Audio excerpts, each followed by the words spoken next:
Hey folks, I'm your host, R.R. Slugger, and I'm a slug on a mission. In 2022, the LEGO Group released a trilogy of sets under the Evergreen City banner that promised to offer a brand new approach to play. These are the mission sets, and they emphasize the use of story rather than instructions when it comes to building the model. Intrigued by this concept, I decided to pick one up to try it out. This is the set we're looking at today, 60354 Mars Spacecraft Exploration Missions. While it isn't exactly earning any accolades for a clumsy name like that, it's not like they could have called it Mars Mission or anything, right? Like, that was already a thing. Well, what if I told you it was already a thing before it was already a thing? Behold, the original Mars Mission. Released in 2000, this odd set was also a part of a trilogy, the Masterbuilders series. In today's video, I want to draw some connections and comparisons between these two sets. Even though they were released some 23 years apart from one another, I believe they have a lot in common with their approach to alternate building methods. Without further ado, let's dive right in. Okay, the names in this episode are going to get really confusing really fast if we don't set some ground rules. Firstly, I'm not going to be prattling off the mouthful of Mars Spacecraft Exploration Missions every time I need to refer to this set. I think something along the lines of Modern Mars Mission or even Modern Mission Set should suffice for this video. The Masterbuilders book set from 2000 shall be referred to as the original Mars Mission, and the Mars Mission series from 2007 shall be promptly ignored as it has no relation to anything we're talking about today. Anyone confused yet? Good, let's begin. The Life on Mars series, I'm just kidding, sorry, here we go. The Modern Mission set contains 280 pieces and retailed for $50 here in Canada. I don't always talk about piece count or prices when reviewing sets, as this information is largely irrelevant when discussing retired products. However, in this case, I think it'll become relevant when comparing the two. Inside the box, we have 5 different part bags and a notable lack of instruction booklet. Now, I know for some of you alarm bells are ringing in your brain right now, but let's give the system a chance. I was surprised to learn that scanning this QR code doesn't take you to a separate missions app, but instead to the regular old LEGO Builder app. I think this is a positive choice, as it suggests more longevity to the whole experience, as fleeting as that hope might be. Look, I'm not a huge physical media junkie, but I obviously understand the desire to own physical copies of some things, as you can never trust your digital copy will always be there. If I'm honest though, I almost never use the physical instructions for modern LEGO sets, as I find the user experience with the app to be much better, personally. For me, in my opinion. I just want to stress that, because I know this can be a divisive topic for some. I also don't want to be misinterpreted as to having said that physical instructions shouldn't be a thing anymore. They're just not something I look for in a modern set, personally. For me. In my opinion. With that being said, let's give the app a try.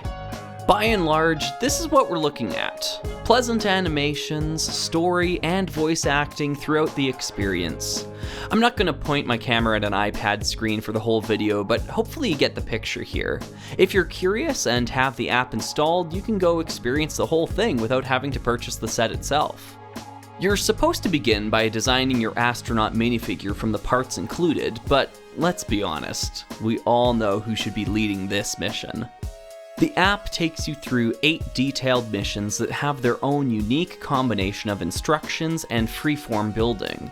What was perhaps the most pleasant surprise about the entire experience was tying the opening of supply bags to events in certain missions. You don't start with many pieces to work with, but slowly expand the inventory as the story unfolds. This approach scratched that LEGO Advent Calendar itch in all the right ways, while also expanding on the concept with more impressive interconnected builds. Asteroids on a collision course with the spacecraft, open up supply bag 4, build the asteroids, then use the leftover pieces to add countermeasures to your ship. Great fun, and my hat's off to Nathan Clark and the rest of the mission's design team for this bit of brilliance. If I had to critique at all, I'd point out that there is a mismatch between the 5 supply bags and 8 missions, causing some to drag more than others. The missions that didn't feature opening new parts were inherently less interesting as a result, and I found myself rushing through them. There were also these micro builds at the end of some chapters, but they seemed unnecessary to me. I'd say less missions or dividing parts up into more bags would solve my gripes with this element of the set. Overall, my experience with the app itself was great. I did run into a fairly debilitating error message on Mission 4 though. After some investigation, I resolved the issue and deemed it unrelated to the app itself. However, it served as a reminder that the entire experience is ephemeral in a way that traditional LEGO sets are not. There will come a day where the mission's experience is gone for good. Before looking at the original Mars mission set, I wanted to take a look at the pieces included in its modern counterpart. The idea is that you construct a core module with instructions in the app before they turn you loose. This core section then evolves over the course of the story, with your final result likely coming out totally unique. Some of these pieces are actually quite noteworthy, and their inclusion is appreciated. This large radar dish in yellow for the first time looks perfect for a Blacktron mock. Likewise, these classic cannons are also being introduced in yellow here. Lastly, these 2 ventral engines are getting a modern update with a pearl dark gray color. There were also some other quirky inclusions I noticed. A net, but not quite the Fabuland net. A turkey leg, but not quite the original turkey leg. And a handheld scanner, though, you guessed it, not quite the original handheld scanner. Those mold updates all make sense to me, save for the last one, as it actually removes a couple of connection points, weirdly enough. Overall though, this part selection is great, and I could see someone treating this set like a parts pack after the magic wears off. Now, if only that price tag was a bit more palatable. Make no mistake, just like with LEGO Advent Calendars, you are paying a premium for the experience of unboxing and putting the whole thing together. While the modern Mars mission set does exceed those other offerings when it comes to scale, it's worth noting that you are paying for the app's development in the long run. Now, let's contrast that with the Mars mission that was available in 2000. This Masterbuilders set contains 85 pieces and retailed for $30 Canadian back in the day. Adjusted for inflation and ouch, that's a truly soul-crushing price per part ratio. Let's hope there's something here to make up that deficit. Well, starting on a somewhat strong foot, Mars Mission does include a totally set-exclusive sticker sheet, allowing you to mark up your pieces however you like.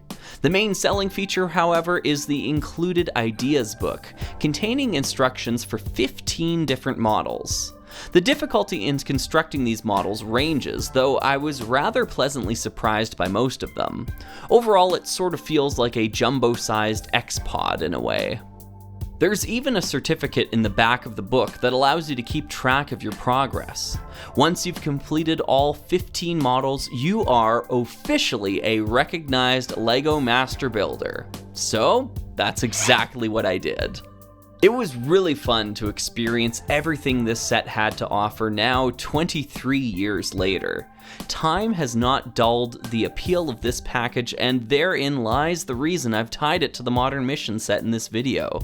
These two offerings are certainly products of their time, and yet represent opposite sides of the same coin. The original Mars mission set was woefully overpriced for its era and is far more limited in its measly part inventory than its counterpart. With that being said, the entire experience is analog and can be enjoyed just as much today as it was when it was new. The modern mission set, however, is transient, and the app integration that it's anchored to almost certainly will not be functioning or available years from now. With the way the LEGO Group seems to have a cannibalistic appetite for its own apps, I was legitimately worried it might be down before I had time to make this video. Let's see if missions can make it to 23 months, let alone 23 years. The sorry state of my local Toys R Us aisle shows just how badly the Mission series warmed shelves. The trio of sets are on sale everywhere I look, so I sincerely doubt we'll see any successors in this line, given how poorly it sold apparently. It's a shame though, because the product itself, I felt, was quite good. Better than its predecessor in many ways, but it's ultimately a now or never experience that won't be remembered by many. LEGO Video was openly mocked and ridiculed online, and its termination was largely celebrated, whether that was justified or not. Missions shall receive no such press, negative or otherwise. It was hardly a blip on the radar to begin with, so I honestly wonder if the LEGO Group will even bother to announce the removal of the app functionality when that day comes. In a way, it has a lot in common with those one-off town sub-themes from the 90s, a series created with no aspirations of a sequel. LEGO City Missions was here for a good time, not a long time. So, have a good time. The sun can't shine every day. I've been your host, RR Slugger, and I'll see you next time for another video.